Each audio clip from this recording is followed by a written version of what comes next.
बचपन से पोसी कैलू तना दुलार हो, अब काहे भेजेलू तू अन का दुआर हो। बचपन से पोसी कैलू तना दुलार हो, अब काहे भेजेलू तू अन का दुआर हो।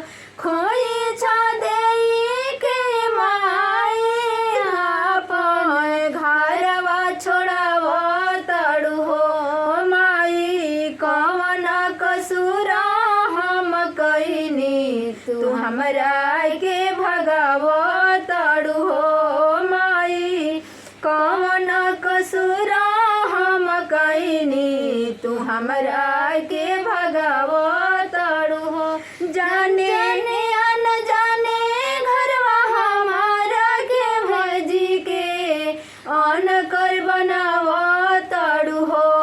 माई आँखिया के पुतारी के कैसे तू डोलिया चढ़ावा तड़ू हो। माई आँखिया के पुतारी के कैसे तू डोलिया चढ़ावा तड़ू हो। जाने जाने घरवा हमारा के भेजी के अन कर बनावा तड़ू हो।